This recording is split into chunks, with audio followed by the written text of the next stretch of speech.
इस वक्त की बड़ी खबर आपको बता दें, आपको रूस का ऑपरेशन जिब्राल्टर दिखाएंगे, लेकिन पहले वॉर जोन से आ रही इस वक्त की 10 बड़ी खबरें देख लेते हैं। सबसे बड़ी खबर यह कि रूसी सैन्य ठिकानों पर यूक्रेन ने मिसाइल हमला किया है। यूक्रेनी हमले में कई रूसी सैन्य ठिकाने तबाह हो गए हैं। रूस का दावा है कि कई मिसाइल को रूस ने इंटरसेप्ट किया।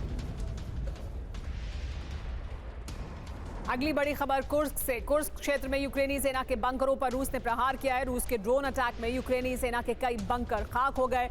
हमले में यूक्रेनी सेना के कई व्हीकल भी तबाह हो गए हैं।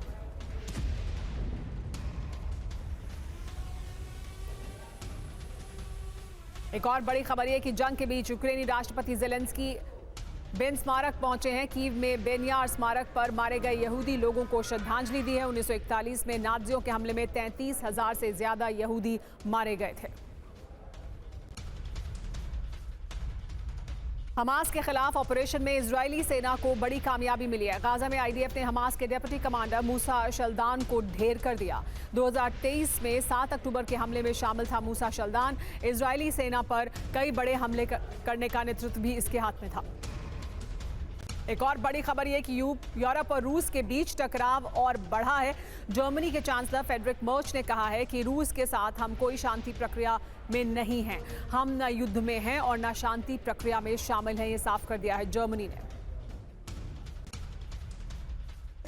एक और बड़ी खबर, अमेरिका ने एंटी स्वॉर्म तकनीक का सफल टेस्ट किया है। नए एंटी ड्रोन सिस्टम ने एक साथ 49 ड्रोन तबाह किए हैं। एक साथ 50 से ज्यादा ड्रोन को ध्वस्त करने की क्षमता है इस वेपन में।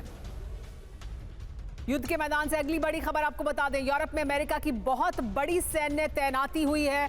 नॉर्थ सी में अमेरिका का सबसे एडवांस्ड एयरक्राफ्ट कैरियर तैनात है। नॉर्वे के ओस्लो पोर्ट की ओर यूएसएस गेराल्ड फोर्ड बढ़ रहा है। नेटो के ऑपरेशन नेपच्यून स्ट्राइक में अपनी ताकत दिखाई है, लेकिन लगातार ड्रोन घुसपैठ से दहशत में है डेनमार्क। कोपेनहेगन एयरपोर्ट पर लगाया गया है स्कैनिंग रडार। ज़ेंटा M5 एडवांस्ड रडार खतरे का अलर्ट देगा। डेनमार्क के सैन्य बेस के नजदीक ड्रोन की उड़ान से हड़कंप है डेनमार्क में। एक और बड़ी खबर दक्षिण लेबनान से आ रही है। दक्षिण लेबनान में इजराइल ने कहर ढाया है। रिहायशी इलाकों में भीषण बमबारी से तबाही हुई है। 305 दिनों में 4,500 से ज्यादा सीज फायर उल्लंघन करने का दावा किया जा रहा है। इस बीच इजराइल में हूती का मिसाइल हमला हुआ है। दक्षिण इजराइल के शहरों को टारगेट किया गया है हूती द्वारा। हूती के हमलों से कई जगह पर विस्फोट हुआ। आईडीएफ ने हूती मिसाइल इंटरसेप्ट करने का दावा किया है।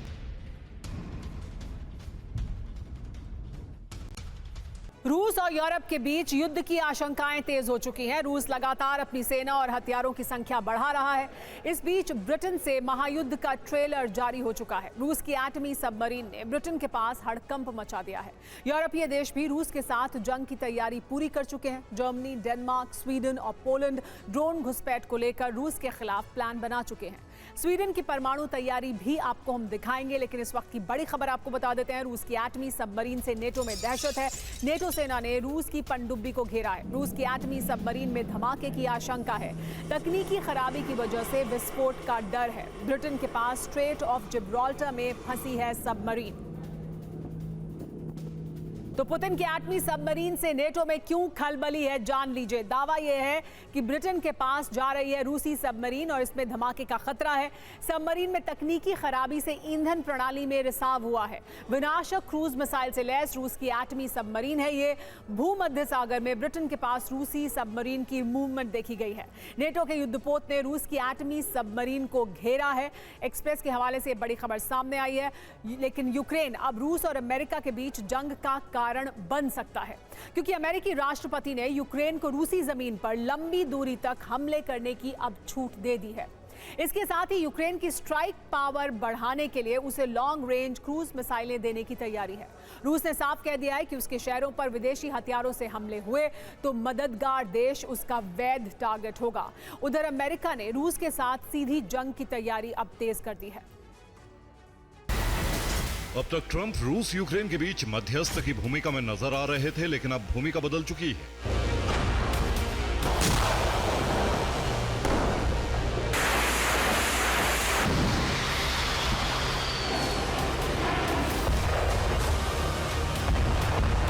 अब अमेरिका के राष्ट्रपति इस जंग में सीधे भागीदार तो नहीं बन रहे हैं, लेकिन यूक्रेन के जरिए रूसी जमीन पर हमले करने का बंदोबस्त जरूर कर रहे हैं।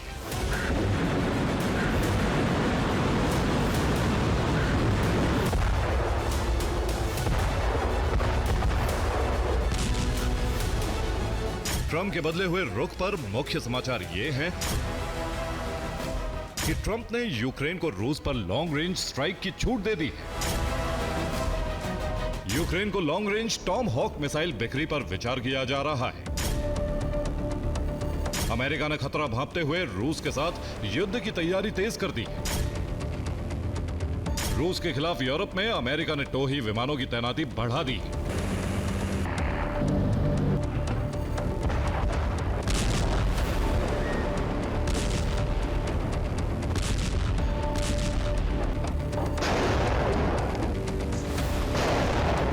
अमेरिका के उपराष्ट्रपति जेडी वेंस ने कहा है कि बहुत जल्द यूक्रेन को ऐसी शक्ति दी जा सकती है जिससे वो रूस की जमीन पर लंबी दूरी तक हमले कर सकता है।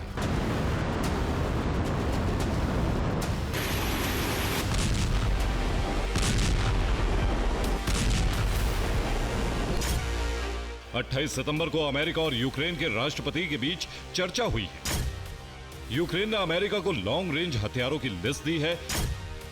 इसी हफ्ते यूक्रेनी रक्षा मंत्रालय के अधिकारी वॉशिंगटन दौरे पर जा रहे हैं। इस दौरे में $90 बिलियन के हथियार खरीद का सौदा हो सकता है। युद्ध शुरू होने से अब तक अमेरिका ने यूक्रेन को $45 बिलियन के हथियार दिए हैं। यानी अब ट्रंप बाइडेन के कार्यकाल से ज्यादा हथियार एक ही बार में यूक्रेन को दे सकते हैं।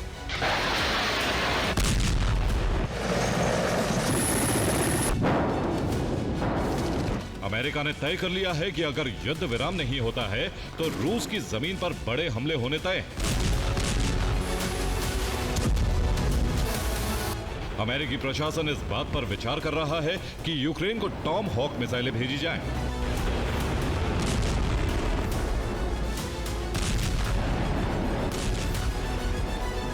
यूक्रेन को ये मिसाइलें यूरोप के नाटो देशों के जरिए भेजी जाएंगी। प्लान यह है कि यूरोप के देश अमेरिका से हथियार खरीदेंगे और यूक्रेन को देंगे।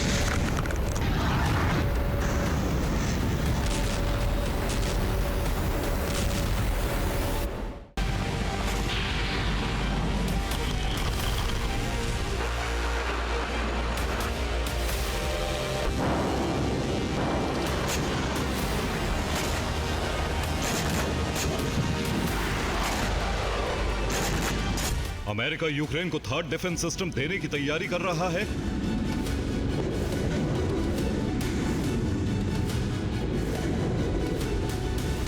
और इसी बीच उसके मित्र देश इजराइल ने यूक्रेन में पेट्रियट भेज दिए।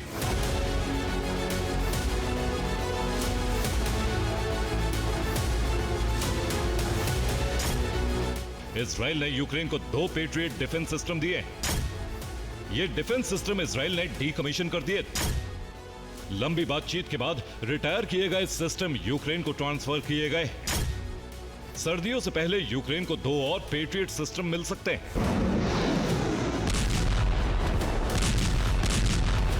रूस जिस तरह अंधाधुंध ड्रोन और मिसाइल हमले कर रहा है, ऐसी हालत में यूक्रेन को बड़े पैमाने पर डिफेंस सिस्टम की जरूरत है।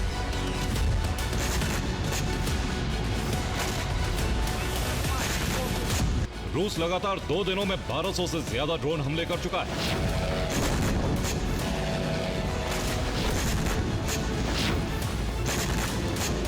यूक्रेन को इतने बड़े पैमाने पर मदद मिलती है तो रूस के ऑपरेशन में अड़चनें आनी तय।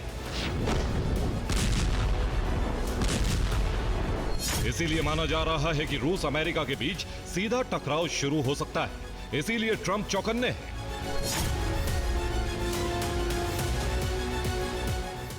युद्ध मंत्रालय की औचक मीटिंग में इसी हफ्ते ट्रंप भी अमेरिकी जनरलों से मिलने वाले हैं। वर्जीनिया के क्वांटिको में अमेरिकी सेना के बड़े अधिकारियों की मीटिंग बुलाई गई। ट्रंप पहले वीडियो कॉन्फ्रेंस से मीटिंग से जुड़ने वाले थे, लेकिन अब खुद वर्जीनिया जाकर मीटिंग में हिस्सा लेंगे।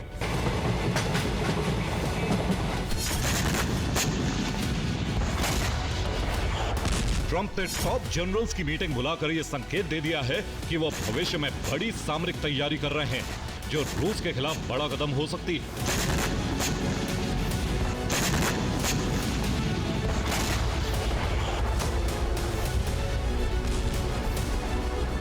इसके साथ ही नाटो देशों पर रूस के बढ़ते खतरे को देखते हुए ट्रंप ने यूरोप में भी सामरिक तैनाती कर दी।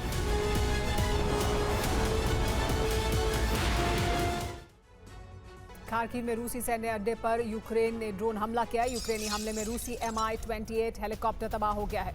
ड्रोन हमले में रूसी सेना को बड़े नुकसान का दावा है। यूक्रेनी ड्रोन रूस की निगरानी सिस्टम को चकमा दे चुका है।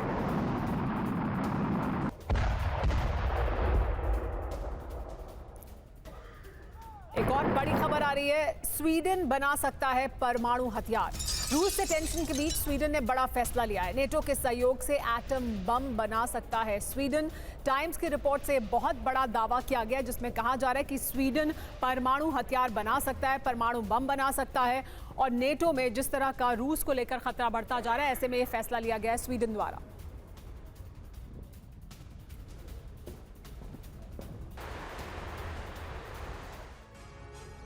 तो स्वीडन बनाएगा एटम बम। बड़ी बात क्या है, रूस से टेंशन के बीच यूरोपीय देशों की एटमी तैयारी बढ़ती जा रही है।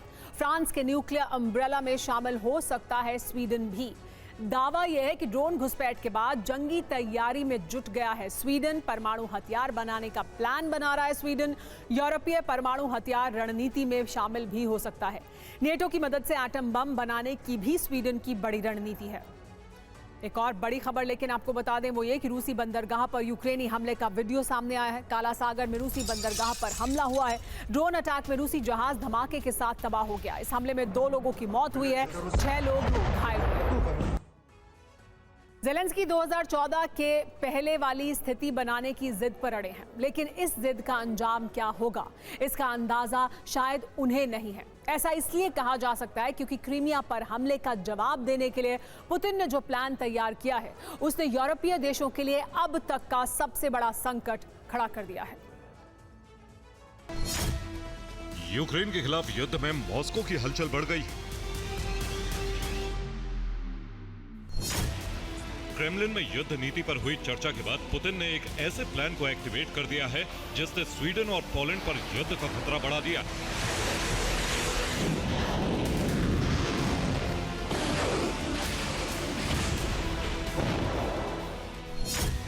इसलिए सवाल रूस की आक्रामकता पर खड़े हो रहे हैं। आखिर युद्ध विस्तार की दिशा में पुतिन क्यों बढ़ रहे हैं?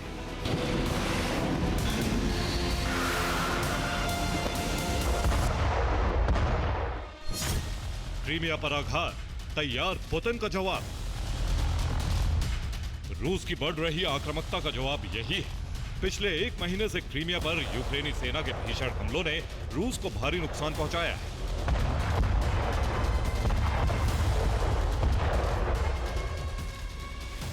और इन हमलों की सिर्फ एक वजह है ज़ेलेंस्की की जिद, जिसका जवाब देने के लिए पुतिन ने 2 मोर्चे खोल दिए हैं।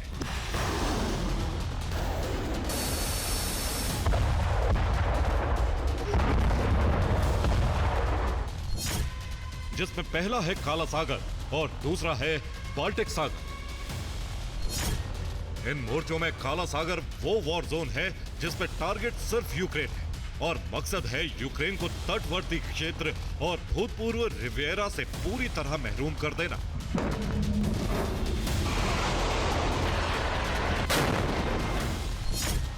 ऐसा इसलिए क्योंकि यूक्रेन निप्रो से कर्च, क्रीवी रीह से सेवेस्तोपोल और ओडेसा से साकी को टारगेट कर रहा है। इसीलिए जवाबी कार्रवाई रूस काला सागर से कर रहा है। लेकिन बाल्टिक सागर में मोर्चा खोलने का कारण और मकसद बिल्कुल अलग है। कारण है रूस के खिलाफ यूक्रेन को मिल रहा यूरोप और अमेरिका का सहयोग।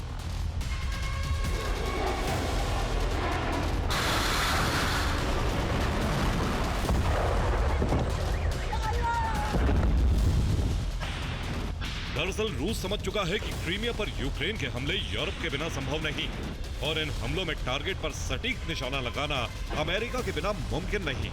यानी क्रीमिया पर हमले के लिए लंबी दूरी के हथियार यूक्रेन को यूरोप दे रहा है और टारगेट की जानकारी अमेरिकी इंटेलिजेंस यूक्रेन के साथ शेयर कर रही है। हालांकि ये क्रेमलिन का अनुमान भी हो सकता है, लेकिन कुछ ऐसे तथ्य सामने आए हैं जिसने अनुमान को यकीन में बदल दिया है। ये रूस में क्रीमिया का सिम्फेरोपोल एयरबेस है, जहां रूस के घातक प्लेन BE-12, AN-26 और MiG-29 तैनात थे। लेकिन रूस के हमले के बाद जारी हुई सैटेलाइट तस्वीर से साफ पता चलता है कि BE-12 और AN-26 पर सटीक निशाना लगाकर रूस को दहलाने की कोशिश हुई। और ये इंटेलिजेंस शेयरिंग के बिना संभव नहीं। इसीलिए पुतिन ने काला सागर में सबसे पहले चक्रव्यूह रचकर यूक्रेन के काला सागर से संपर्क काटने के लिए आक्रामक कदम उठाए। मोल्दोवा के लिए भी खतरा बढ़ा है और रोमानिया के लिए रूस सीधे सीधे संकट बन गया।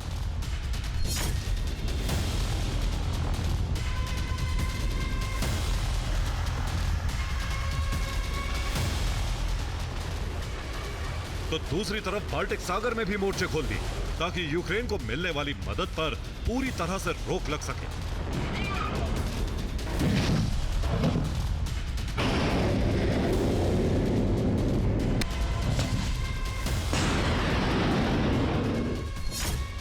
रूस ने नेवल शिप की तैनाती से बाल्टिक देशों का यूरोप से संपर्क काटने का प्लान धरातल पर उतार दिया। पोलैंड के उत्तरी सीमा में घेराबंदी कर ली और फिनलैंड स्वीडन की खाड़ी से हमले के लिए तैनाती बढ़ा दी,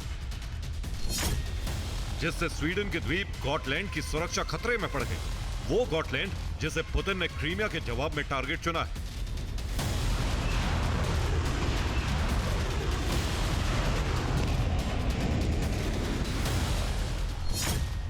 और यह पता चलता है रूस की बढ़ती गश्त से, जो गॉटलैंड के इर्द गिर्द हो रही।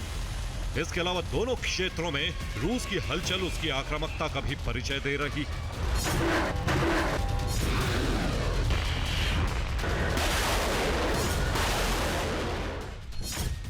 गॉटलैंड के पास रूस की नेवल फोर्स लगातार सक्रिय है। इस सक्रियता को स्वीडन और पोलैंड की जासूसी से जोड़ा जा रहा है और इस जासूसी की सबसे बड़ी वजह है पोलैंड स्वीडन का युद्धाभ्यास। दरअसल रूस की बाल्टिक क्षेत्र में बड़ी सक्रियता को देखते हुए पोलैंड और स्वीडन ने गॉटलैंड सेंट्री युद्धाभ्यास शुरू किया और यह अभ्यास स्वीडन के उसी गॉटलैंड से पोलैंड के तट तक हो रहा है जो रूस का प्राइम टारगेट है।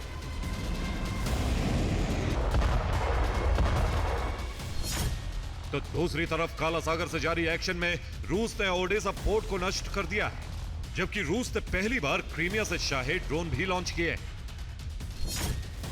जो बताता है कि पुतिन जवाबी कार्रवाई के लिए प्लान बना चुके हैं।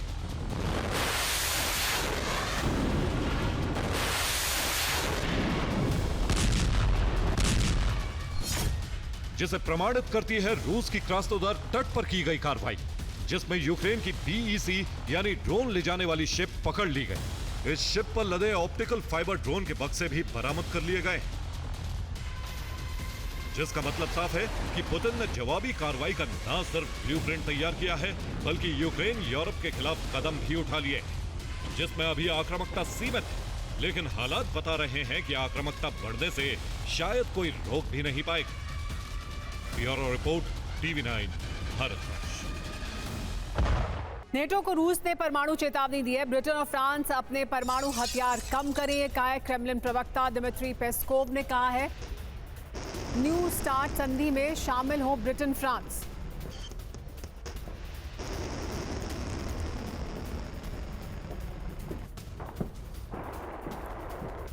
न्यू स्टार्ट संधि में शामिल होने की बात की जा रही है। कहा जा रहा है कि इसमें ब्रिटेन और फ्रांस को शामिल होना चाहिए।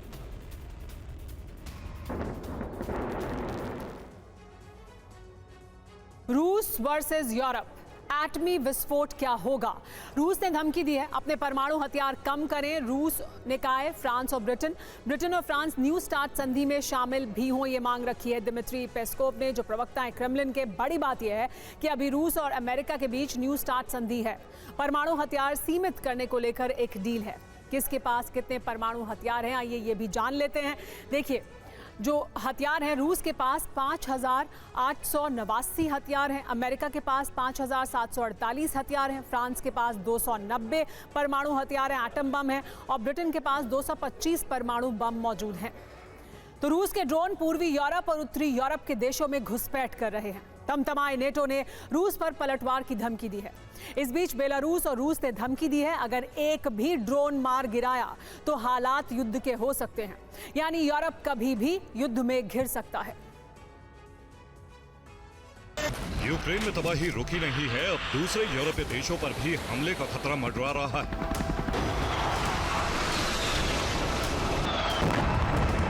रूस की ड्रोन घुसपैठ से यूरोप में कोहराम मचा है। नाटो सुरक्षा चक्रव्यूह बनाने में जुट गया है। Poland, Lithuania, Estonia, Denmark, France, Romania, Moldova, Finland और नीदरलैंड्स तक रूस के ड्रोन जा पहुंचे हैं, जिससे नाटो पर आर्टिकल 5 लागू करने का दबाव बढ़ गया है। वैसे अभी तक पोलैंड में आर्टिकल 4 लागू किया गया है, जबकि डेनमार्क और लिथुआनिया भी आर्टिकल 4 लागू करने के लिए कह रहे हैं। बाल्टिक देशों के अलावा पूर्वी और उत्तरी यूरोपीय देशों तक रूस के ड्रोन और जेट पहुंच रहे हैं। कई देशों में हाई अलर्ट जारी हो गया,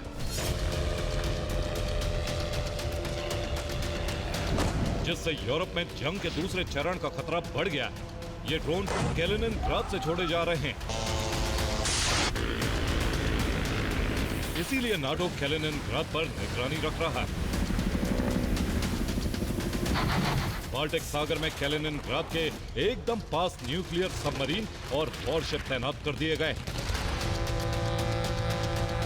नाटो युद्ध अभ्यास भी कर रहा है।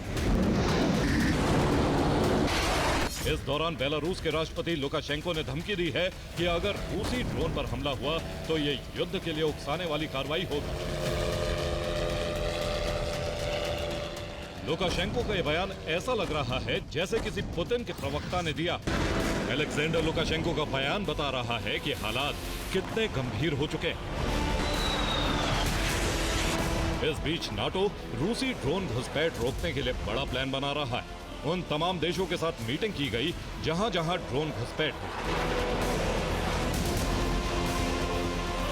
इसके अलावा उत्तरी और पूर्वी यूरोप के देशों को भी शामिल किया गया। इसके बाद नाटो चीफ मार्क रूटे का एक बयान आया, जिससे अंदेशा लगाया जा सकता है कि यूरोप युद्ध में कभी भी घिर सकता है। एक तरफ नाटो के सदस्य देश, दूसरी तरफ रूस के मित्र देश, यानी युद्ध के लिए खेमेबंदी आरंभ हो चुकी। कैलिनिनग्राद को लेकर रूस सुरक्षा बढ़ा रहा है। एक तरफ परमाणु मिसाइलें वॉर रेडी कर दी गई, दूसरी तरफ बाल्टिक में रूसी वॉरशिप ने पेट्रोलिंग बढ़ा दी। एक मजबूत सुरक्षा घेरा बनाया गया। एटमी बेस कैलिनिनग्राद की सीमा बाल्टिक देश लिथुआनिया से लगती है। कैलिनिनग्राद लिथुआनिया बॉर्डर करीब 261 किलोमीटर लंबा है, जिस पर रूस ने 5 लेयर सुरक्षा चक्र तैयार किया है। कैलिनिनग्राद की सुरक्षा के लिए पहली लेयर में गहरी खाई बनाई गई, दूसरी लेयर में लैंड माइंस बिछाई गई। अगर दुश्मन टैंक लेकर घुसता है तो उसके टैंक तबाह हो जाएंगे। तीसरी लेयर में टैंक बटालियन लगाई गई, जो वॉर रेडी है, यानी दुश्मन को देखते ही हमला कर दिया जाएगा। चौथी लेयर में एयर डिफेंस सिस्टम की तैनाती की गई, जो मिसाइल अटैक को रोकेगा। जबकि 5वीं लेयर में रूसी सैनिक हैं, जो आमने सामने की जंग के लिए तैयार है। जिस तरह काला सागर में क्रीमिया नाटो के टारगेट पर है, उसी तरह बाल्टिक सागर में कैलिनिनग्राद नाटो के टारगेट पर आ गया है। इसी वजह से रूस वहां डिप्लॉयमेंट बढ़ा रहा है। ऐसी भी खबरें हैं कि बेलारूस में जपाट ड्रिल में पहुंचे हथियार और सैनिकों को कैलिनिनग्राद शिफ्ट किया गया।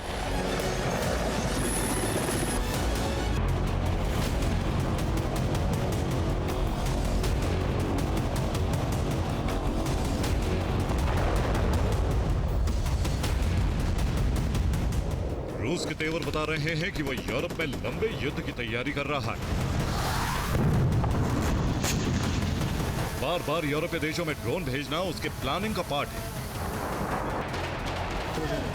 रूस ड्रोन के जरिए यूरोपीय देशों की सुरक्षा जांच रहा है, साथ ही जेट को नाटो देशों के एयर स्पेस तक भेजकर रूस ये पता लगाने की कोशिश में है कि कितनी जल्दी यूरोपीय देश रिस्पॉन्स करते हैं।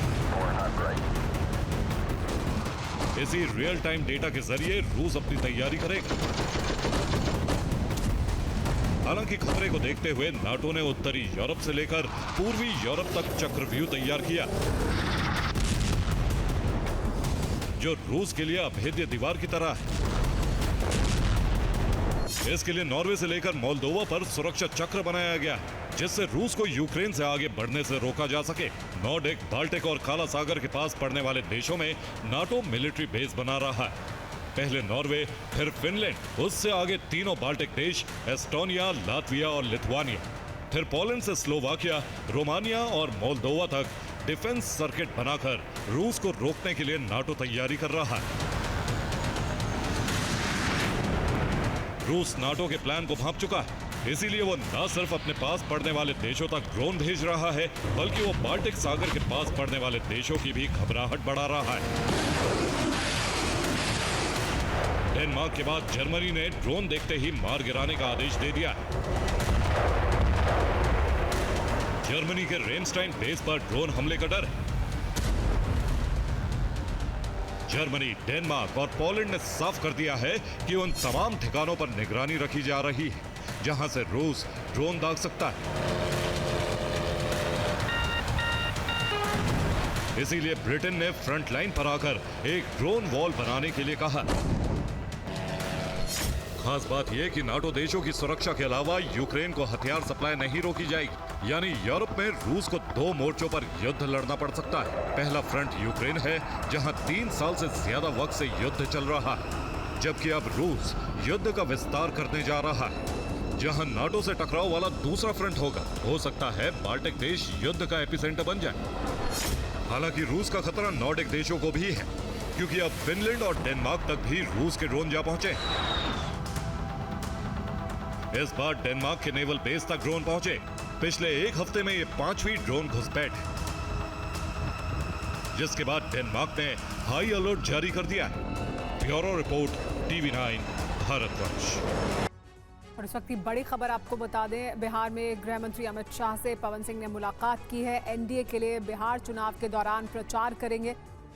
माफ कीजिएगा, दिल्ली में मुलाकात हुई है। बिहार में चुनाव प्रचार को लेकर ये मुलाकात हुई है, यानी बिहार में एनडीए के लिए चुनाव प्रचार करने वाले हैं पवन सिंह। ये जानकारी मिल रही है। दिल्ली में गृह मंत्री अमित शाह से मुलाकात की ये तस्वीरें सामने आई हैं। उपेंद्र कुशवाहा के बाद अमित शाह से मुलाकात हुई है। गृह मंत्री से मुलाकात के बाद ये जानकारी सामने आई कि बिहार के आरा से चुनाव लड़ सकते हैं और चुनाव प्रचार भी करेंगे एनडीए के लिए पवन सिंह। बिहार में लगातार अब गतिविधियां एनडीए के खेमे में बढ़ती जा रही हैं। पवन सिंह ने पहले उपेंद्र कुशवाहा से मुलाकात की थी, उसके बाद गृह मंत्री अमित शाह से मुलाकात की है। गृह मंत्री अमित शाह भी बिहार के दौरे पर गए थे और तब उन्होंने अहम मुलाकातें वहां पर की थी उपेंद्र कुशवाहा से। लेकिन मुलाकात के बाद गृह मंत्री अमित शाह और जेपी नड्डा से मुलाकात की है भोजपुरी स्टार पवन सिंह ने। बिहार विधानसभा चुनाव लड़ने की तैयारी कर रहे हैं। आरा से चुनाव लड़ सकते हैं, लेकिन चुनाव प्रचार भी करेंगे एनडीए के लिए, ये बड़ी जानकारी है।